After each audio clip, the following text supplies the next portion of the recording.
This morning I have 1 week here, so I want to talk to you about the power of habits, the power of our habits, and really all of our lives are determined by what we do every day. Our lives are determined by the choices we make, by the habits we form. And if you want, so many people, they want to make changes in their life. I get asked this question, Terry, can anyone change? And the truth is, yes, everyone can change, but also the truth is most don't. Most live the same life over and over and are never able to break through. So if you want to break through in your life, if you want to change anything in your life, if you want to grow spiritually next year, if you want to get your finances in order next year, if you want to work on your health and fitness next year, if you want to work on your relationships, the only way you're going to be successful is if you develop some habits that will help you to achieve those goals. And so our text today is from Colossians chapter 3, verse 9 and 10. And it says this, "You have taken off your old self with its practices," and I put in parentheses, habits. A practice is a habit. "And have put on the new self, which is being renewed in the knowledge and in the image of its creator." So if you look at what a habit is, in the Webster Dictionary, it says this: a habit is a continual, often unconscious inclination to do a certain activity. So a habit is something you've done so much, you just do it instinctively. You do it without thinking about it, acquired through frequent repetition. And so, that's the problem is sometimes we do things and they're harmful to us and we just do it out of habit. We do it because it's what we've always done. We do it because it's all that we've known. And so if we're going to change the direction of our life, it starts by changing our habits. And so I just want to talk to you about a few habits, about how to change habits today. And we're going to go through the Bible. But let me just first bring you, let's just talk about habits for a minute. First of all, habits make or break you, whether it's individually, whether it's a family, whether it's organizationally, whether it's a church or a business. The choices we make, the habits we have in our life, they make us or they break us. They make us better or they get us in trouble. Habits are you voting on the life you want to live. Let that stick with you for a minute. A habit, when we develop habits, it's us voting on the life we want to live, not the life we dream about living. It's not a dream. It's not some imagination. Our habits are us voting on the life we want to live. So when you create a habit, you're saying, this is the life I want to live. This is the kind of person that I want to be. So even just think about your relationships, how you treat each other. And when we develop, if we want to change our habits are us saying, no, I want to be a better husband. I want to be a better father. I want to be a better Christian. I want to be a better employee. I want to be a better friend. And so our habits are us voting, this is the type of life I want to live. And habits are when we master the repeatable. We master the repeatable. So these are necessary actions that produce a desired outcome. So a lot of people, they have a desired outcome, what they want in life, but they never do the underground work, the personal work to produce the possibility of those outcomes, occurring in their lives. So you create the necessary actions to create a desired outcome. So in other words, if you say, I want to be a godly person, I want to learn the Bible, then you have to make a habit is repeatable. You have to start reading your Bible, start reading it daily or as much as you can, and just start doing that. If you have a desired outcome, I want to be a godly person, that's a desired outcome. But if you never do the work, if you never create the habits, you're not going to get there. So let me talk to you for a minute about habit formations. How does a person form a habit? And the first thing is that habits are scalable. And what I mean by scalable is habits build upon each other. You make a plan of, I'm going to do this, I'm going to do this, I'm going to do this. And so the thought is this: how did you get to where you are today? By the steps you took 3 years ago, 6 months, by the steps you're doing today. And so the thought is this: no one goes. See, a lot of times we want an outcome. We want an outcome, but you can't go from point A to point F overnight. You go from A to B to C to D to F. See, in America and in Western culture, we're in bad shape. We're at A. We want to get to J. And we think, oh, if we dream of this outcome, if we listen to enough self-help books and tapes, we can do that. So habits do focus on outcome. This is what I want, but the outcome has to be scalable. You create habits that are scalable, and then you make it practical. So here's my starting point. These are the steps I'm going to have to take in the future. And if I do that, I have a good chance of reaching the desired outcome. And so just for the case of explaining this point of scalable. So if you say, man, I want to run 5 miles. How many here want to run 5 miles? And no one. We got a bunch of lazy people in here. I don't know what's going on.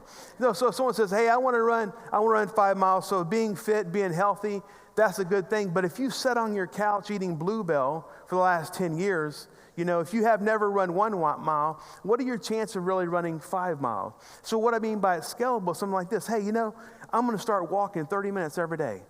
I'm going to start walking 30 minutes every day. I'm going to do that for a couple weeks. Then I'm going to start walking faster. And then I'm going to jog real slow for 1 minute and walk 1 minute. And so you're doing things that, hey, I'm going to keep building my endurance. So one day, if I do these things, if I make it scalable, if I keep doing that, one day I can get to the point where I run, 5 miles. Maybe it's 6 months, 7 months, whatever. So many times, people look at the outcome, but they don't look at the process to reaching the outcome. Like, this is what I want, but what steps do I have to take to get there? And that's what we're talking about. Habits they're scalable, they're practical. We take one step after another. So, and the most important part of creating a new habit is the starting point.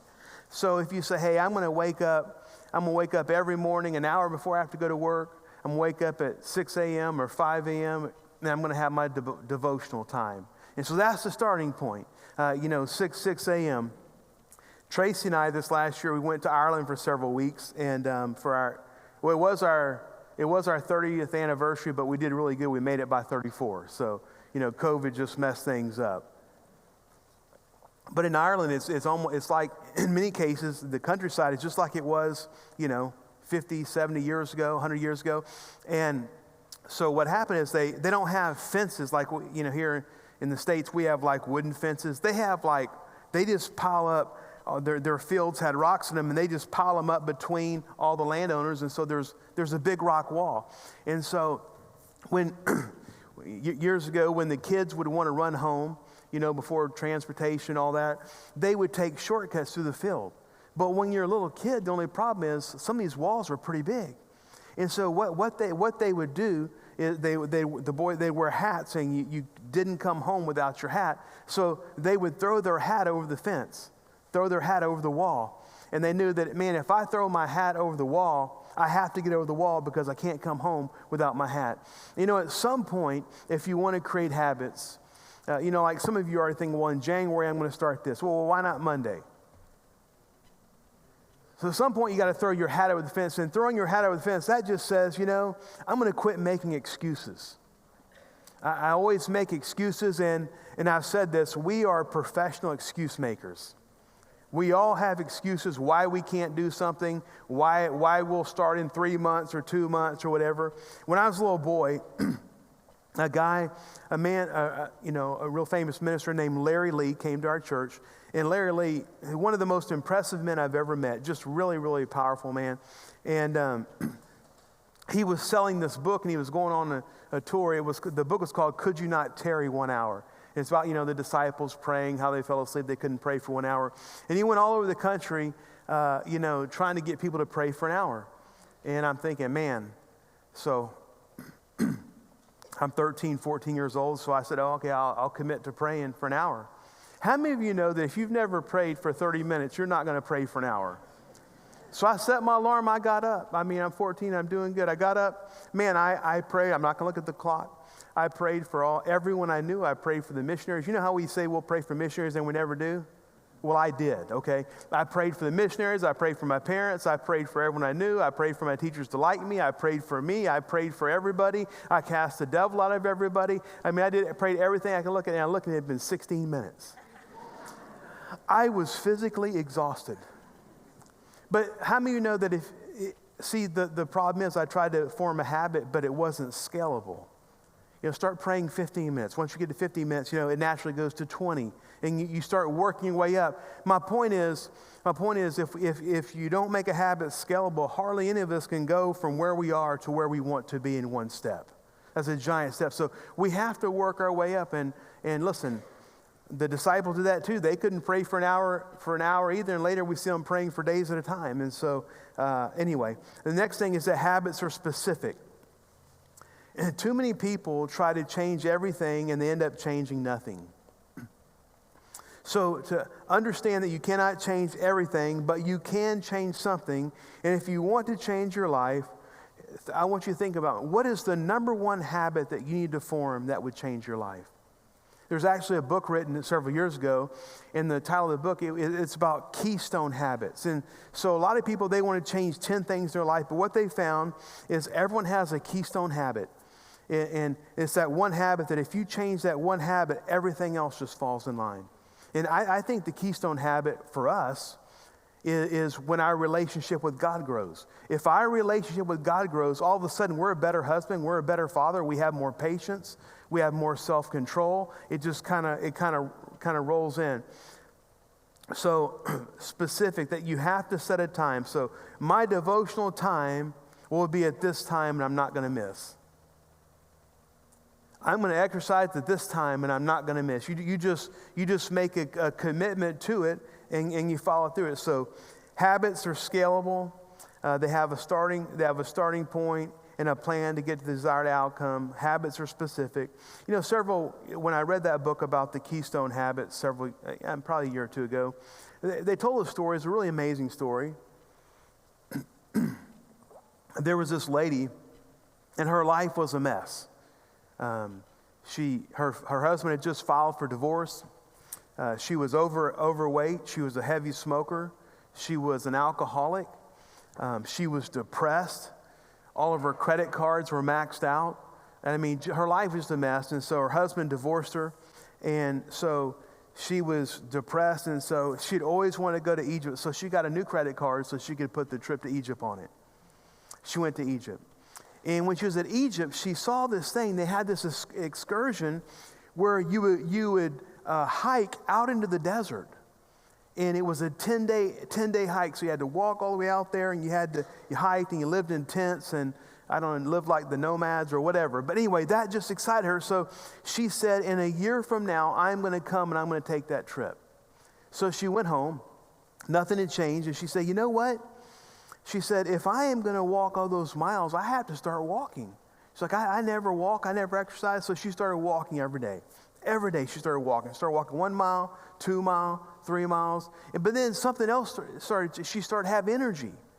And so then all of a sudden she's like, man, I'm eating garbage. I got to quit eating garbage. And so she started looking into making some healthy meals. And all of a sudden she notices like, man, she's hardly smoking anymore because, if you're going to go do exercise, smoking is kind of you work with me on that. So anyway, man, before long, 3 months later, she quit smoking. All of a sudden she realized, man, I'm not drinking anymore either. And so, man, she's doing this, and then she found a group. She ran this lady, and she said, hey, we're training for a half marathon. So she got a group, she got a team, and they started working on doing a half marathon. When she went to Egypt 1 year later, she had paid off 80% of her credit card debt. She didn't smoke. She didn't drink. She had lost 65 pounds. She had friends. And she went and enjoyed the trip. And then she came back, and it just kept rolling. So the keystone habit for her is once she started exercising, your keystone habit may be different. Everything just started to change in her life.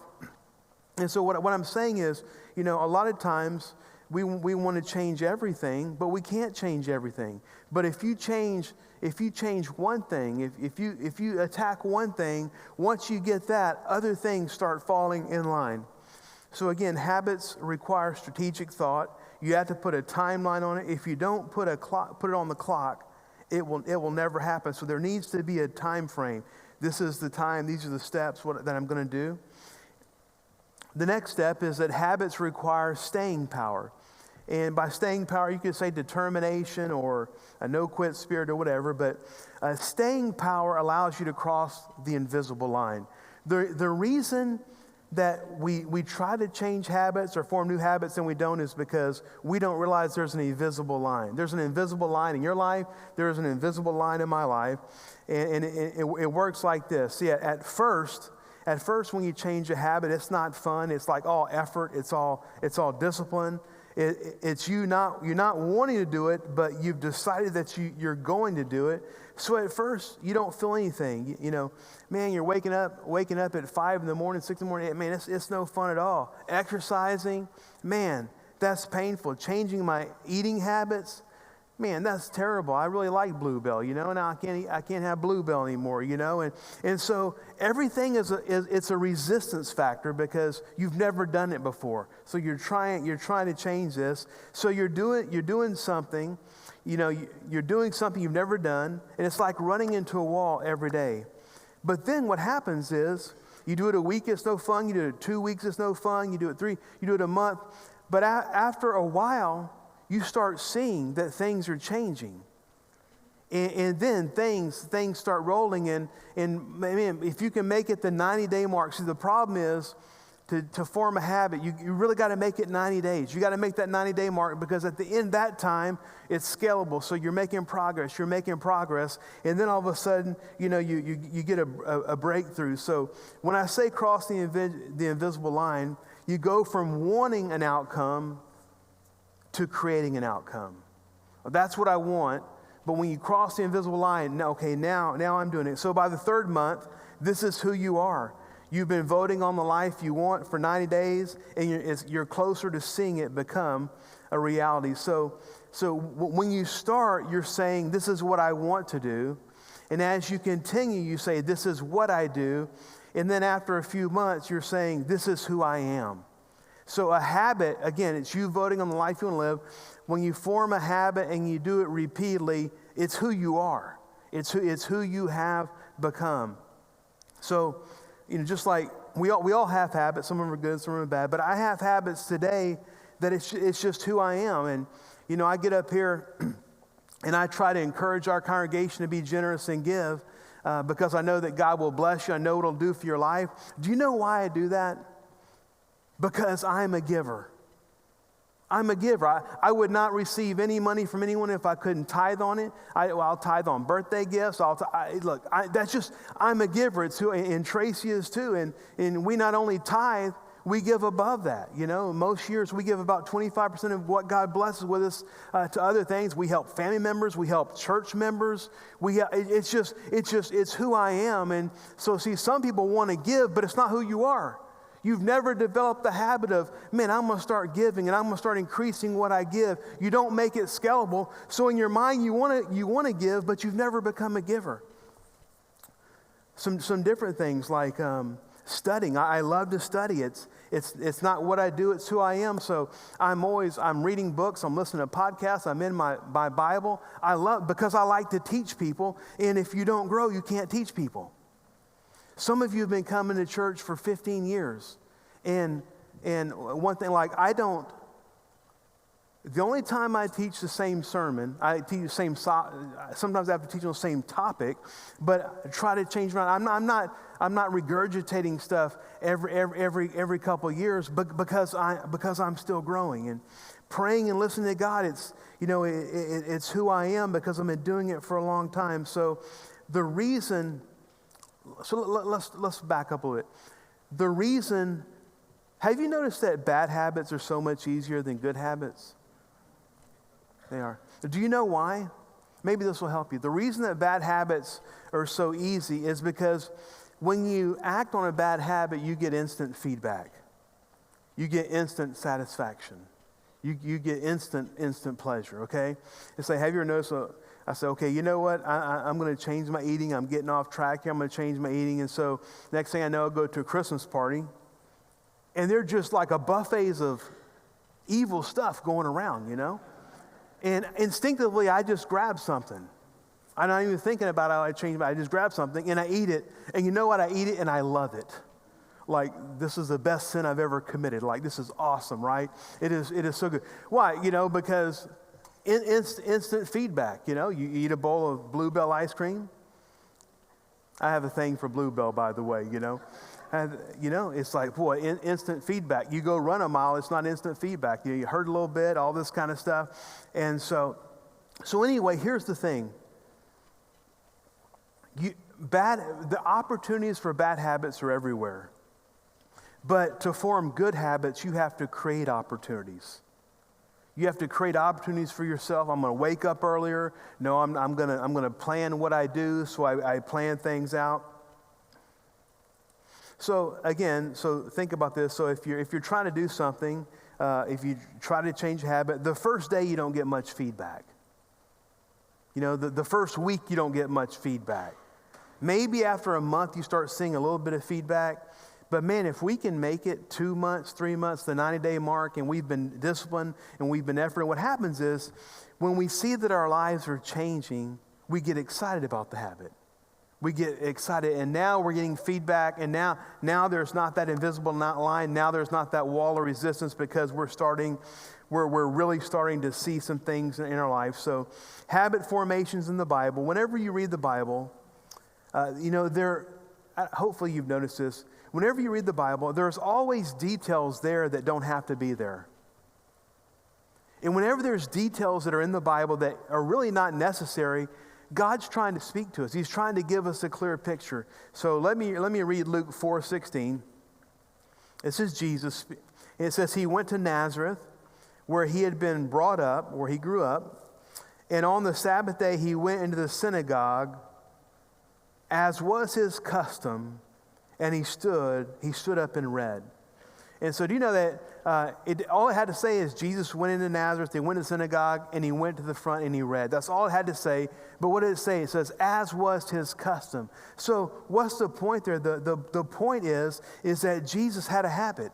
That he would go into the synagogue and he would talk to people. And he would go up there and he would read from the scriptures. That was his habit. That's where he hung out. And, you know, if you go back early in Jesus' life, you know, his parents went to Jerusalem for the Passover feast. And you know the story. Jesus was 12 and he gets left there for a couple days. His parents leave. They come back. They look for him. So it's been 3 days and they find him and they're exasperated with him. And Jesus said, didn't you know I had to be in my Father's house? I mean, didn't you know this is where I would be? This is what I want to do. This is the habit that I want to form. These are the people that I want to be with. This is what my life is going to move forward, going to be the focus of my life moving forward. So if you study the relationship of Jesus with his disciples, with the 12, there are 7 habits that Jesus wanted to help them create. There's probably more, but y'all want to get out today. And so if you read the Gospels, read about Jesus, how he interacted with the 12 disciples, he knew he was setting up the foundation of the church so that when he left, the church would continue to reach out and grow. And he knew that his disciples had to have certain habits. And so his whole goal in these 3 years was trying to get them into the habit. So the first habit that I believe Jesus wanted to get them into is, the first thing is the importance of being in a group. The importance of being in a group. When, again, Jesus is forming the church, when he was forming the foundation that would take the gospel into the world, into all parts of the world, he formed a group of 12 individuals. That 12 went to 70. That 70 went to 120. And if you keep reading Acts, it just kept getting larger and larger. And so, you know, people ask me sometimes, you know, what's the value of going to church? You're in a group. There's people that can encourage you. There's people that can help you. There's people that can inspire you. Why join a small group? So that you have a group, so that you're not by yourself. Why not just stay at home and watch on the live stream? and you can do that. And some people, do that because there's physical limitations or handicaps and things like that. But the whole point about being in the Christian faith is joining a group, being a part of a group. And what I have learned is this, is that leaders and individual Christians, they can really only thrive in a group setting. You may be gifted, you may be talented, but we cannot survive alone. And I know people say, listen, I just don't have time or whatever, I don't have the money.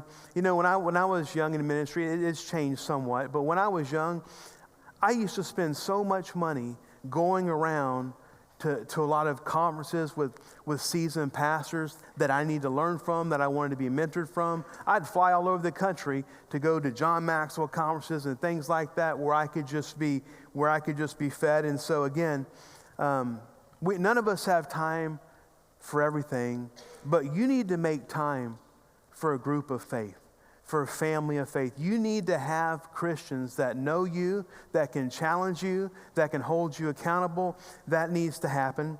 In Acts chapter 4, verse 23 and 24, of course, this is when Peter and John are arrested.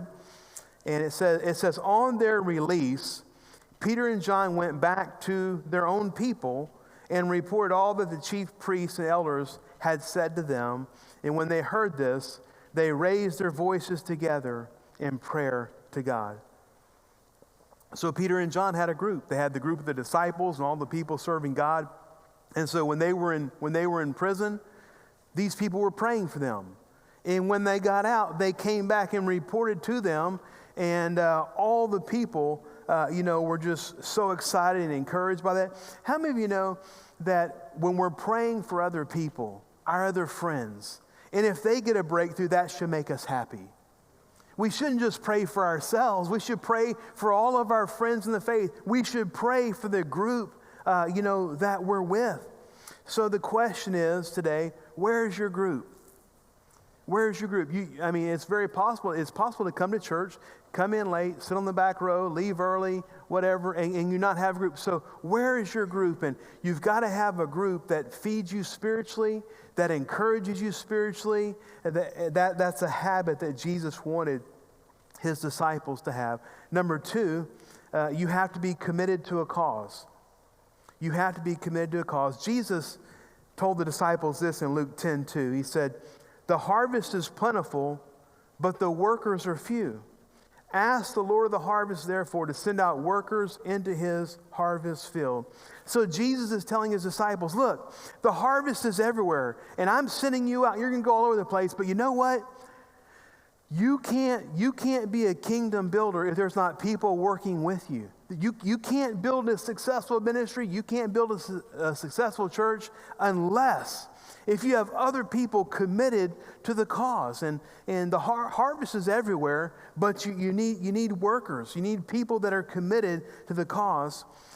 And then Luke 9:62, it says, Jesus replied, no one who puts a hand to the plow and looks back is fit for service in the kingdom of God. Jesus was pretty hardcore about this whole commitment thing.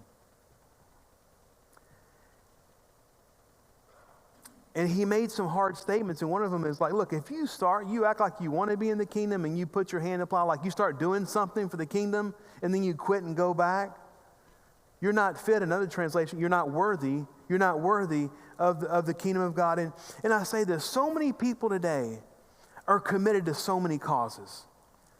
And a lot of the causes that people get up in arms about today, they're worthless. They're temporary. They mean nothing. In 10 years, they're not going to mean anything.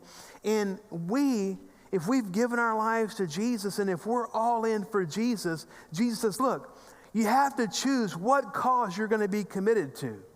And we should be committed to building the kingdom. We should be committed to growing as Christians. We should be committed to helping one another and serving one another. And I believe this. Now, I'm going to say this, but let me clarify it after I say it. I believe that one of the main reasons that depression is so rampant in our society is because we have generations of people that have no cause. And listen, I understand. I understand sometimes our bodies have chemicals that are off. I understand there's a lot of reasons for depression. But we're the most depressed country in the world. That's a shock to y'all? I mean, in America, I haven't studied Europe and all, but in America, like if you feel bad about yourself, they just give you pills. Could it be that we're not committed to a cause that wakes us up out of bed, that moves us, that causes us to pray, that causes us to fast, that causes us to sacrifice some of what we have to promote the cause? Our cause is Jesus. Our cause is helping people and restoring people and redeeming people and bringing people back into the family of God. And nothing can give someone hope more than Jesus. Nothing can break someone out of depression or bondage than Jesus. And so, but we have to be committed to the cause. And, when you're committed to a cause, sometimes, let me think about this for a minute, okay? So, we don't want to do something out of obligation. We want to do it out of relationship. But, there's some days when I don't feel like being up here speaking. But I'm like, you know what? Hundreds of people are coming. They're going to be looking at me. It would be good if I have something to say. And maybe for you, again, you say, well, why do we serve? Why do we do things? Some days you may not feel like coming to church. You're like, you know what? I'm serving the children's ministry today. I'm serving the cafe. I'm greeting at the door. I'm on the worship team. And so when you're committed to a cause and you're committed to serving, it helps you. It helps make that decision. Well, I'm not just going to stay at home and sleep on my couch. I have something to do. I have a purpose. I have a cause. I'm committed, and so I need to be there. Number 3, Jesus was trying to teach, one habit that he wanted to teach his disciples was this: stay put even when others leave. Everyone just leaves today. One person wrote a book, this is probably about a decade ago, and said that we're like a generation of free agents today, kind of like football and basketball. They can leave different teams for free agency, and like we're a generation of free agents. Oh, my marriage isn't meeting my needs. We just leave it and we go to another one. Oh, my church, my pastor said something that hurt my feelings, so we just leave and go somewhere else. And we do that. We change everything, never thinking that, maybe I need to stay where I'm at so God can work in my life. Maybe I need to stay where I'm at so God can, do some things in me and change my life and change my character. John 15 and verse 16, Jesus said, "You did not choose me, but I chose you and appointed you so that you might go and bear fruit that will last." Every year in magazines, they come up with, there's Christian magazines as the 10 fastest growing churches in the world, or the 10 fastest growing businesses in the world, or the 10 fastest growing fads in the world. But many times, if you look 10 years later, they're nowhere to be found. God didn't want us to be in a hurry, in a race. He wanted us to produce fruit that would last. He didn't want us to produce fruit for 6 months and fall away. He wanted us to produce fruit, that will last. And a lot of times, the fruit that lasts, we have to stay somewhere. We have to work through some things. And I'm not saying that it's always bad if you find a different job. I'm not saying that. I'm not saying it's always bad if, you find a different church. I'm not saying that, but I'm saying we have people that go from thing to thing to thing, and they never plant themselves, and they never commit themselves, and they never allow people to challenge them. And sometimes that's where the growth is really at. In John chapter 6, a very interesting passage, toward the end of John 6, Jesus, he goes into one of these sayings that people don't understand, and he said, look, unless if you eat my flesh and you drink my blood, you have no part in me. And it says that this is a heavy saying. And so it said people started leaving.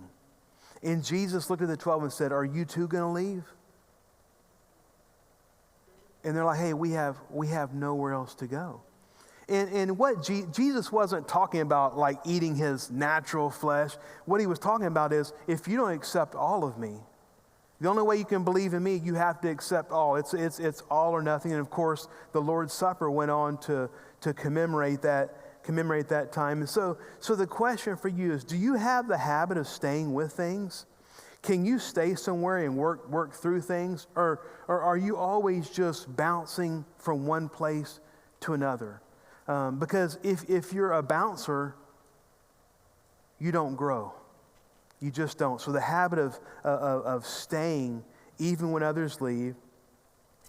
The fourth habit, I think that Jesus wanted to get them to understand is you can finish even when you fail.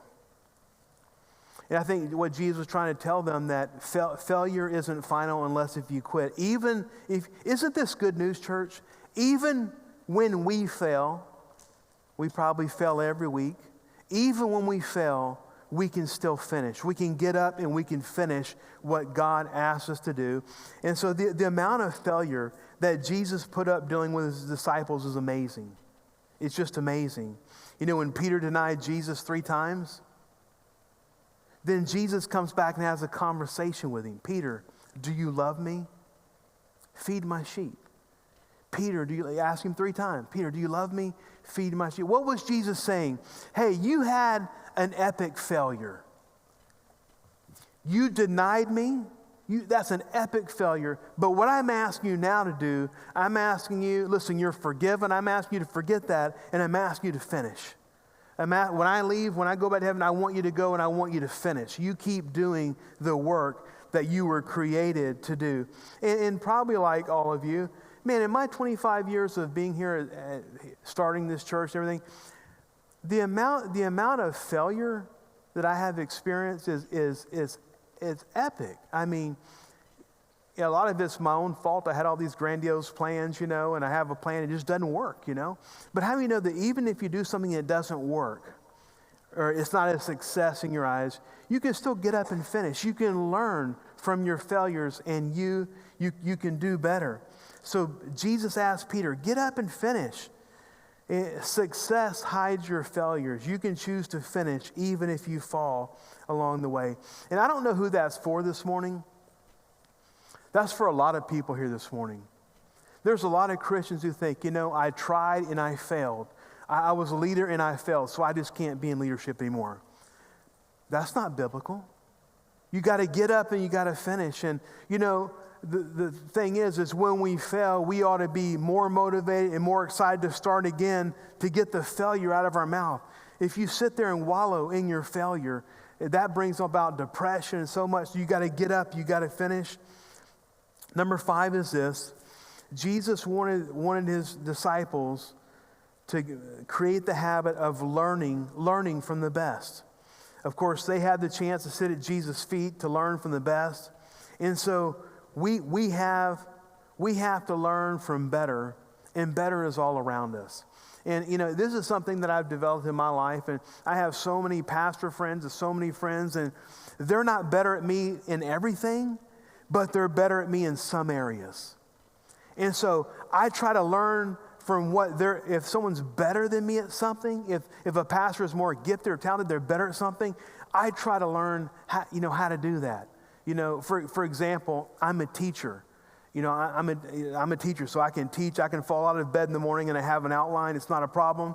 But I have one pastor friend of mine, and to be honest with you, he's not a very good teacher. He's just not. But he can close a message like no one's business. I mean, I was teaching. I taught a really profound message, I thought, and no one came up. He taught a message that I thought was mediocre, but there was like a herd of revival coming down to the altars, and I'm like, so I was like, hey man, how do you do that? How do you finish a message? Isn't that important if you do a message to finish it well? So you're trying to learn it. My thought is this: all around us every day, there are people that are ahead of us. There are people that are more successful in certain areas.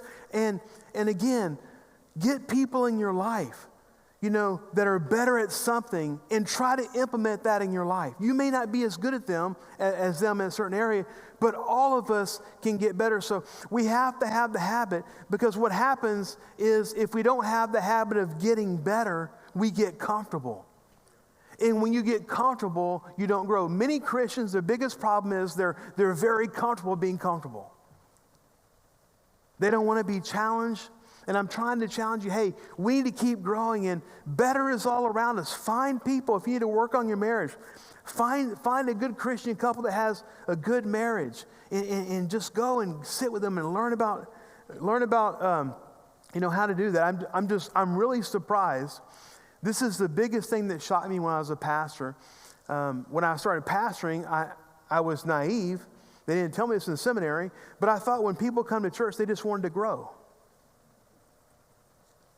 That's not true. I'll give you an example. Some of you have been struggling with finances for years and years, but like you've never taken the Dave Ramsey class, you've never tried to get better at managing your money. Okay, that was a low blow. I'm sorry about that, okay? But you know what I'm saying? I don't know. My name's Terry, and I don't like pain. So I want to grow so I can get better in different areas. And so, again, what I'm saying is there's people all around us. I mean, there's books, there's podcasts, good Christian people. There's people around us every day. They're better in a certain area. Get better. Develop the habit of learning from people that are ahead of us in certain areas so that you can continue to grow. Number 6, prayer is a must. Jesus, over and over and over again, he taught the disciples that, you know what? Prayer is valuable. Prayer is important. Jesus taught his disciples, you should pray before you do anything. So if you're here today, you should pray before you lead worship. You should pray before you teach a children's church class. You should pray before you're welcoming people right there at the front doors coming in. Let me tell you a story. One Sunday, we had somebody that it was really early, and someone just came in. They came in. The only one there was the greeter. And this man was suicidal. He's like, man, I don't know what to do. And so, you know what? Like, I wasn't there. I mean, I was there, but I was hiding, right? I was in my office somewhere. And so the greeter just prayed with him, encouraged him. Do you know that their whole family came to church and all of them got saved? A whole family. 3 brothers, children, everything. The pastor didn't have to do it, but what I'm saying is we don't know what's coming our way. Jesus said, you got to be prayed up so that you're prepared to handle things. Mark 1:35, one of my favorite passages, very early in the morning, while it was still dark, Jesus got up, left the house, and went off to a solitary place where he prayed. What was he saying? I have to pray because when the sun comes up, people are going to be on me. And you know what? We're so busy in life. So many times you go to work and people are like drawing from you. They're drawing from you, and you're having to answer things. And then, if you have kids and things. And so we've got to get prayed up. We've got to be spiritually fed before we start our day. Or at night before you go into the next day, whatever it is. But we have to start this habit, the habit of prayer. And I think that in Western culture, we don't do good with prayer because we're so busy. We're so busy. I'm telling you, you've got to turn stuff off. You've got to turn the volume down in your life. And it's so vital that we spend time in prayer. So Jesus modeled the importance of prayer. And so here's a question. How do you get people to do something? Like you want your kids to do something. How do you get your kids to do something? How do we get the church to do something? I think we get people to do something by modeling how to do it. So in January, we're going to have a week. The building is going to be open. We're going to have prayer. And I just encourage you, you want to learn how to pray. You want to fast for the first time. Just plan for that the first part of January. But you have got to put yourself in positions to grow and learn how to pray. And put yourself in situations where the anointing is there to help you. Luke 11:1, it says this. One day Jesus was praying in a certain place. When he finished, one of his disciples said to him, Lord, teach us to pray as John taught his disciples. This is where the Lord's Prayer came at. They asked him to teach them how to pray, and that's where he taught them the Lord's Prayer. This is how you pray. Lord, teach us to pray. So they watched Jesus pray so much that they wanted to learn how to pray how to pray themselves. So, again, on the day of Pentecost, they had been in prayer for 10 days. And earlier they couldn't pray for an hour, and now they're praying for days and days at a time in salvations. The Spirit of God's being poured out on people. That all was birthed out of prayer. One last habit I want to talk about before I finish up this morning is this. Jesus wanted his disciples to know that the habit of sacrifice was going to be required to build the kingdom. That sacrifice would be required. So, in the olden days, people would say, this saying, we want more of God. Well, if you want more of God, he's going to want a little more of you.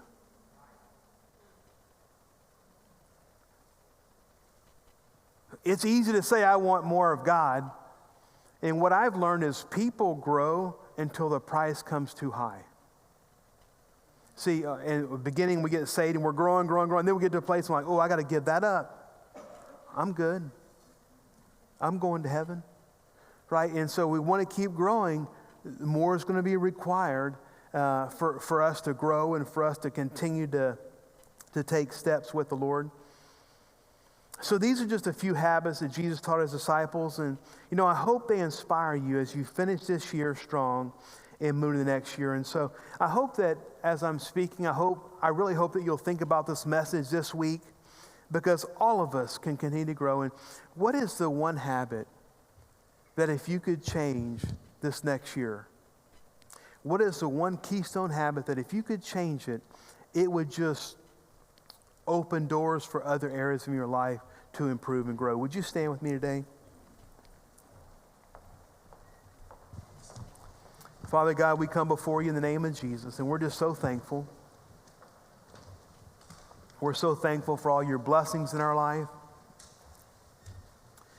And Lord, I know this. I know that everyone in this room and everyone watching online, Lord, you love them, every one of them. You care about them.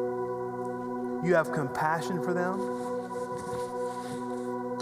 And there may be some here today, and I'm talking about all this, but you've never started the most important keystone habit, which is just surrendering your life to Jesus.